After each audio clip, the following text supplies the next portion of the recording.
Straight jacket of true love's time. Bang, bang.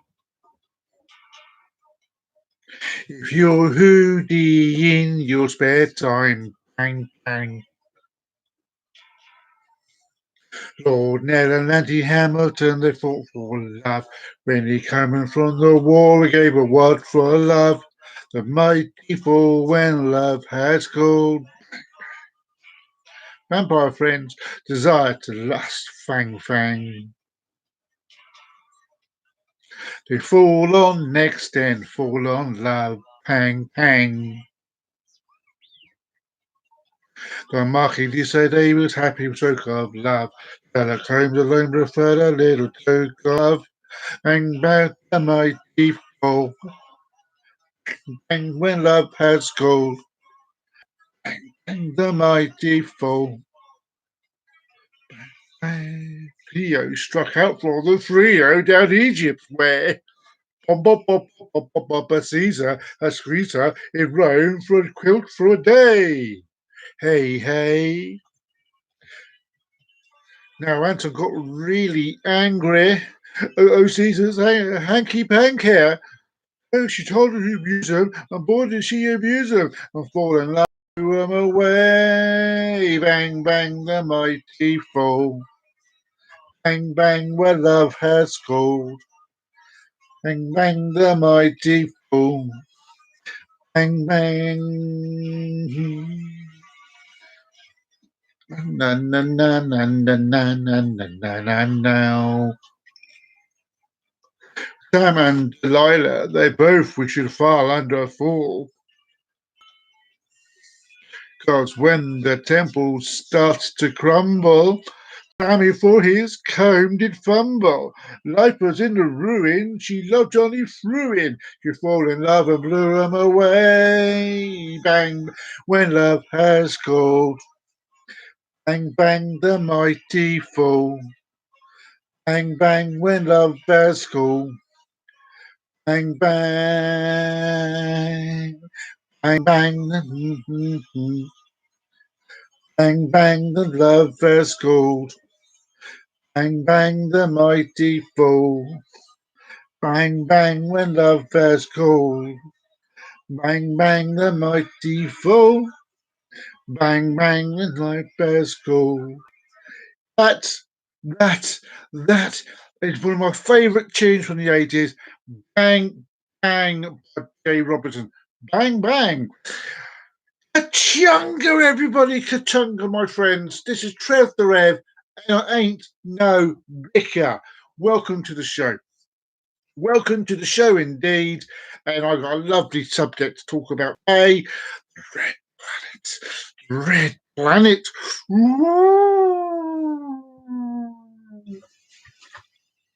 Yeah. We start as usual.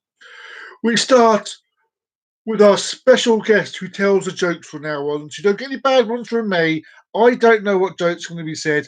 Let's ask, hey Google, what is the joke of the day? Hey Google, what's the joke of the day? Sorry, I don't know how to help with that. Really? Hey Google, tell a joke. Why can't elephants use computers?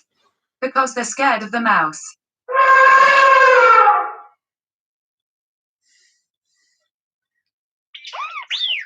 Really? Really? That comes under really, it does, doesn't it? Really, really, really. So, yes, today, speaking of those in the UK, today we're under the power, destructive power of Dennis. Now, my middle name's Dennis. It's not me. Honestly, it's not me. It's the Hurricane Dennis, which is whipping around outside, and our cat's outside, and he's most probably learning flying lessons at the moment. He's like, "Meow," through the sky, you know. Meow, meow, meow, meow, meow. How do we find his day? So yes, Dr. Ed, I ain't no vigor. Welcome to the show.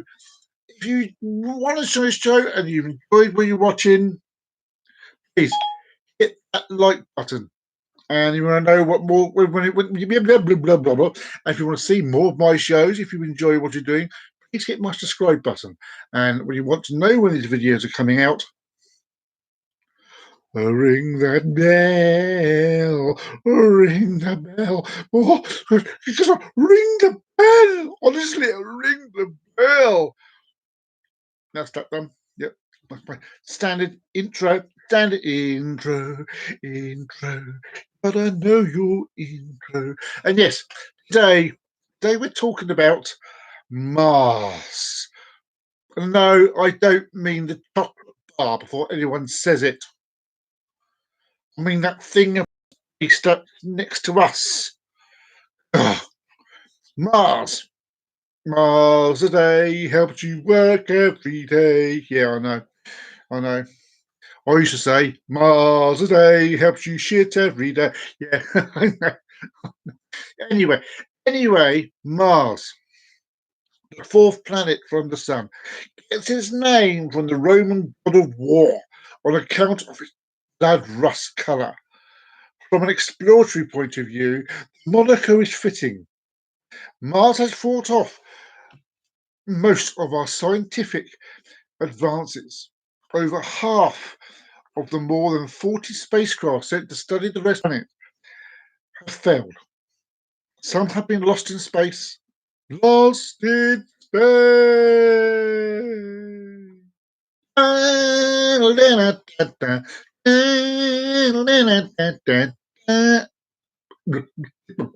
in space.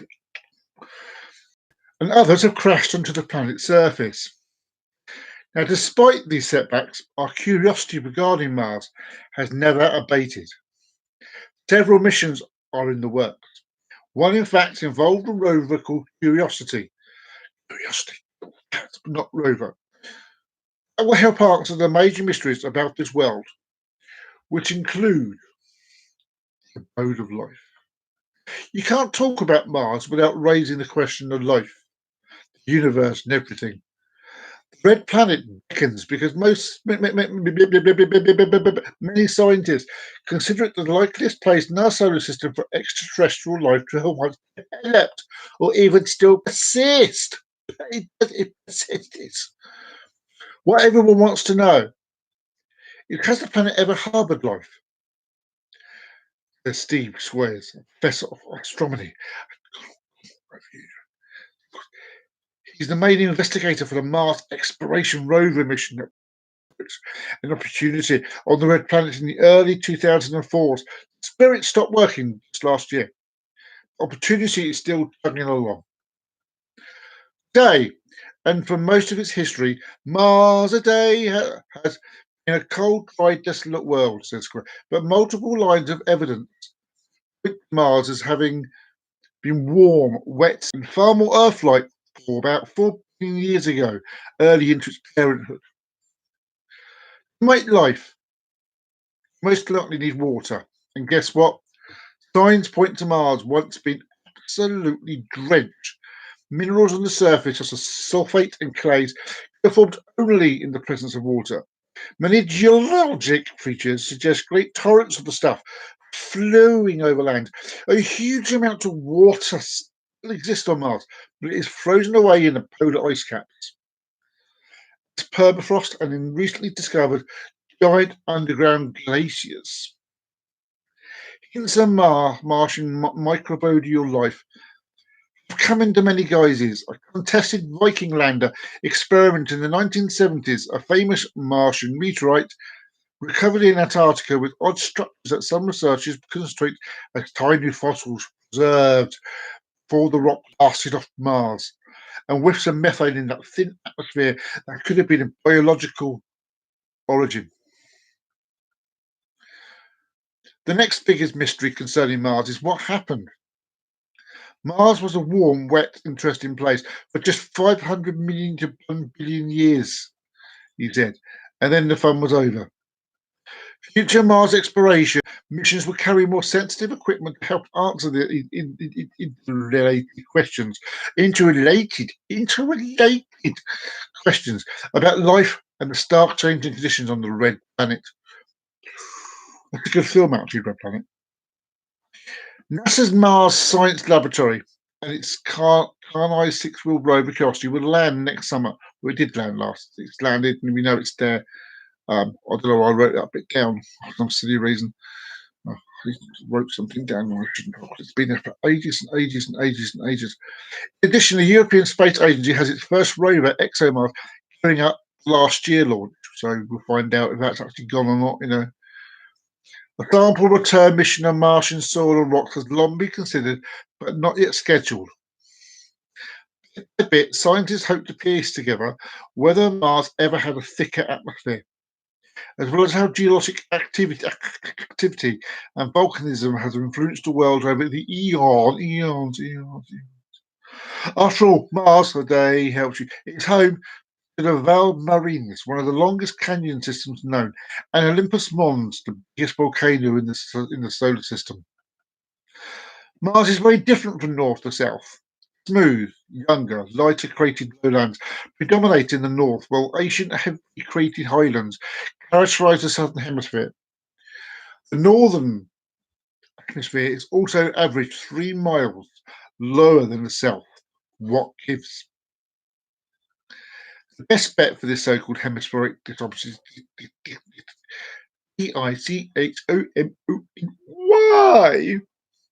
It's a giant impact to the north from a Pluto-sized body 4 billion years ago.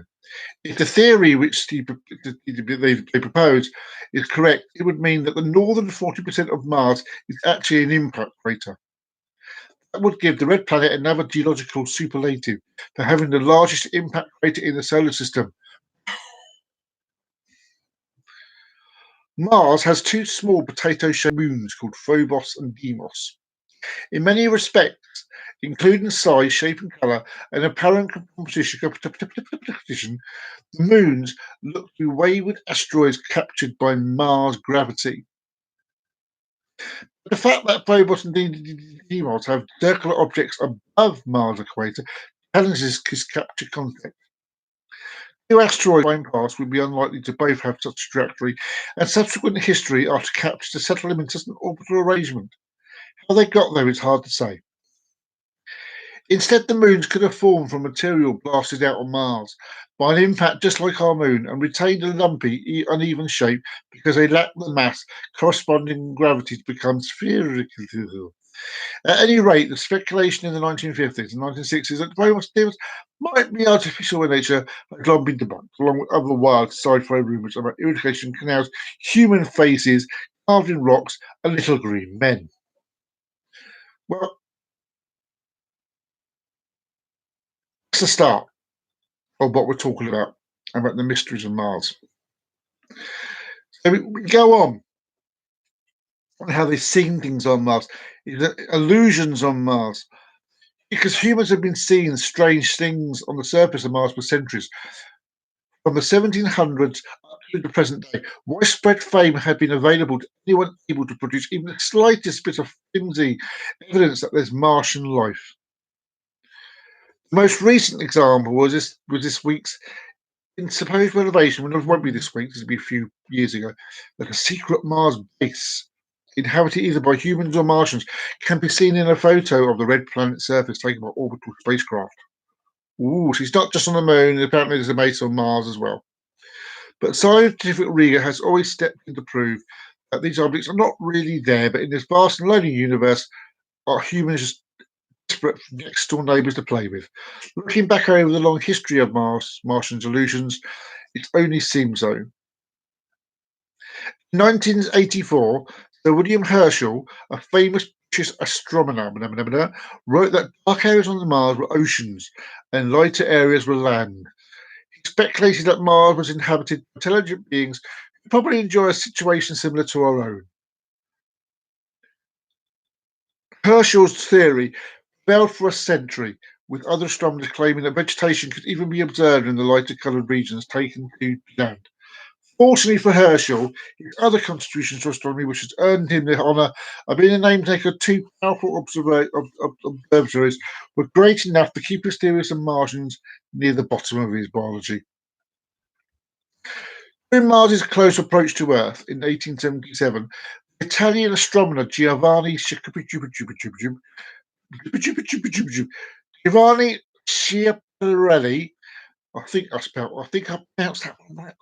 If you get it wrong, I apologise. I think I pronounced it right. Peered through his telescope and observed grooves or channels on the red planet's surface. The Italian word he used was canelli, or translated to canal, funny enough, in English, leading many in the English-speaking world to conclude that Mars had intelligent life and had built a system of waterways. In a million to one, they said, yeah. That misconception was popularised by an astronomer named Percival Lowell, who in 1895 presented drawings of the canals in a book titled Mars, A Day Helps You, and argued his full theory in the second book. Mars as the abode of life in 1908. The inaccuracy was further fueled, historians say, by excitement over the construction of the Suez Canal, an engineering marvel of the era completed in 1969. See, the Martians can do it, so can we. Apparently so. Apparently. The theory was debunked in the early 20th century when it was demonstrated that the canals were merely optical illusions. No, you don't say. Really? Yeah. Really. When viewed through poor quality telescopes, point-light features such as Mars's mountains and craters appear to join together by straight lines. Later today's word to be spelt. Honestly, today's word to be spelt. It is spelled like SAPTROSCOPIC.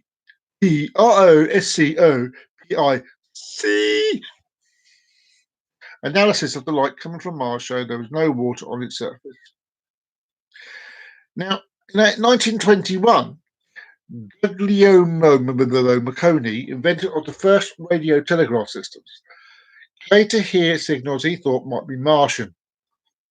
The next year, and again in 1924, at times when Mars swung relatively close to Earth, the US government asked all radio stations to go silent so they could listen out for any Martian transmissions coming our way. But ET radio was silent. And now we get the really interesting bit. Ooh. Face. It all started back in 1976 when NASA released an image of an interesting mountain on Mars, taken by the Viking 1 spacecraft, complete with a caption that described the formation as appearing to have eyes in the nostrils. More than 30 years later, the face on Mars today, still inspires myths and conspiracy theories, with many people believing it to be artificial structure built by an ancient Martian civilization. From a bird's eye view, shadows on the mountain really do make it look like a face. But from other angles, however, angles seen in photos taken by Mars Express Orbiter along with other spacecraft, the mountain is clearly just that and doesn't look like much a face at all. You have to see it in a precise place to see the face. Pareidolia, Pareidolia. See, another word to spell today. Another word today. Let's spell with Trevor. Let's spell with Trevor when he ain't no vicar. In a scientific term for seeing faces or other significant objects where they ain't. Pareidolia happens, scientists say, by byproduct of a heightened sensitivity to the details of human faces. Akio Watanabe of the Boston University Visual Scientists Laboratory put it this way: we've overlearned human faces, so we've overlearned human faces, so we see them where they ain't. In 2001, it's not just the Mars, it's not just the face here, it's not just the face.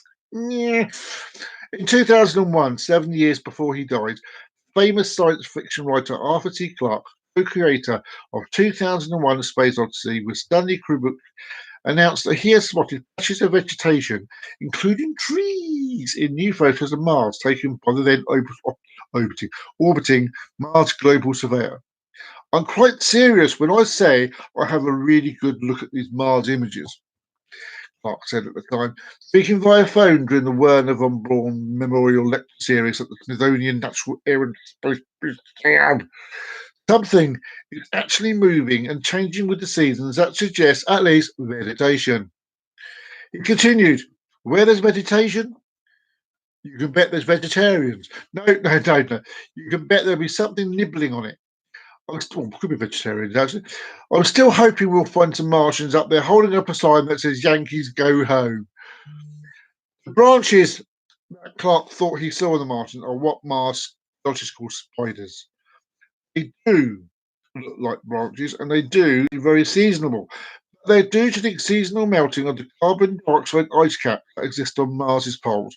When the CO2 ice stimulates turn into gas, it flows along paths that look like branches. And now it is even more weirder. Martian person. In a photo snapped by Mars rover Spirit in 2007, there appears to be a human being wearing a robe, kneeling in prayer. It is, of course, a rock. And merely morphs into human form into our brains because of pareidolia. That word again, as explained above. Faces of Gandhi found on Google Mars. This week, it's another smidgen of evidence arose that for first examination seems to support the notion that there's life on Mars. In a viral YouTube video, a self-described armchair astronaut claimed to identify a human base on Mars, which he dubbed Biostation Alpha.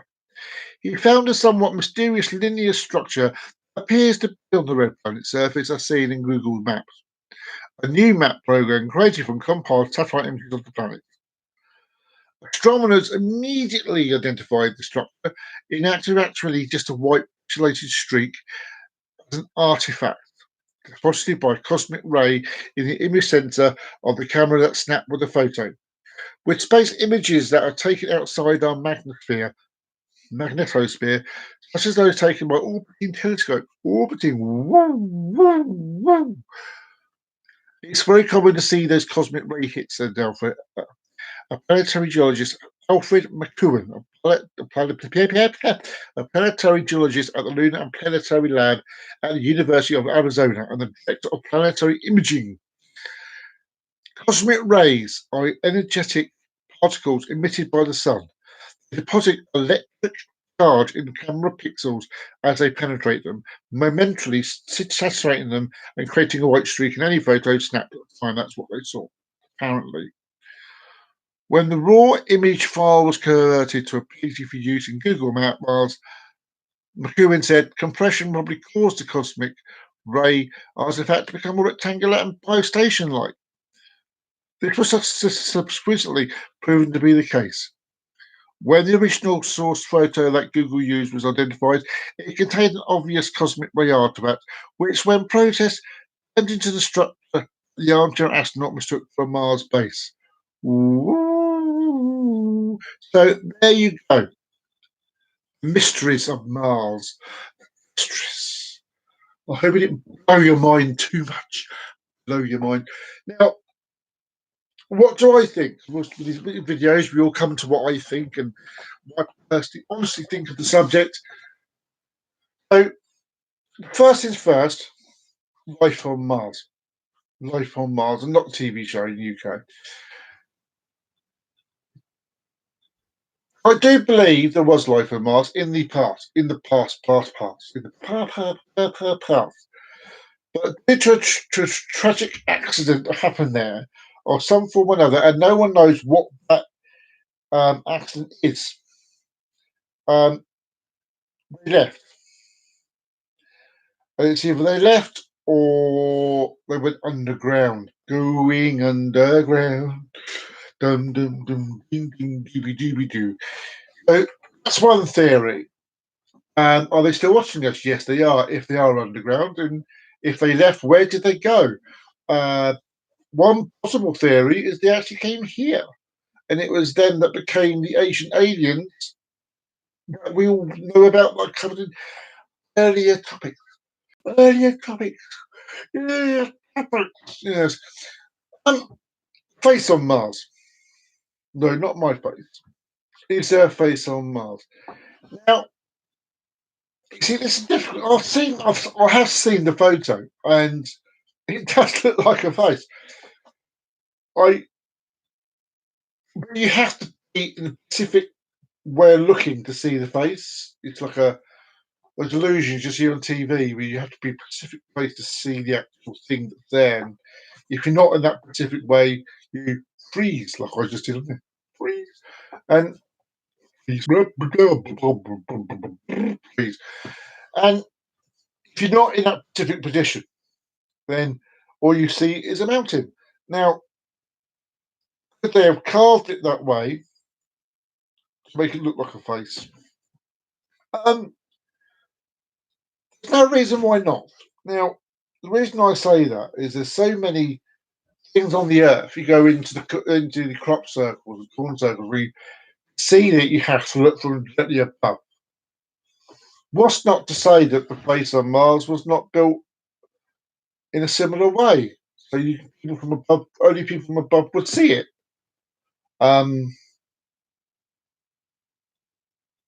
It's possible. It's possible. It's Mars itself is. I mean, I personally believe it's hit by another planet or something, and that's what screwed it up.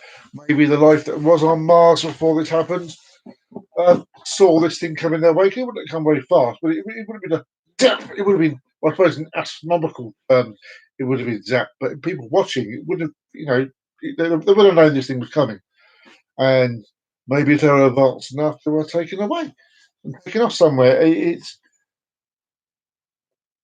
something's very hard to say, and it's one of the few questions. A lot of these shows I've been in as of late, I often ask my guys for their opinions and stuff like that. But I feel for the moment I shouldn't do that because it's a subject we're not ready to know the answers to. I think, honestly, I don't think we're ready to know the answers to these sort of questions. You think how much it would blow your mind away if there were life on Mars? You think how much it would blow your life away if they were still there? How much it would change our history? You know, religion is going to go bye bye if stuff like that. So yeah, for the moment, I personally believe we're not meant to know the answer to that. So on that note, on that note, it's time to say chip along. And if you've enjoyed the video, if you've enjoyed my little video over there, please hit that like button. And if you want to know some more of these videos, you never know what mystery I'm going to be talking about. You never know. If you want me to look into a mystery, please let me know. Leave me a message. I'm sure I can look into any mystery you'd like me to do with a reasonable point of view. And if you want to know when my videos are coming out, please hit my subscribe. And don't forget to ring my bell. Ring my bell, ring a dong, a ning ning a ling. And please tell your friends about this video. Tell them about it if you've enjoyed the show. Because with more videos coming out, how long this is gonna go. People love my friends. Until next time, I'm Trev Rev, and I ain't no bicker. Bye bye.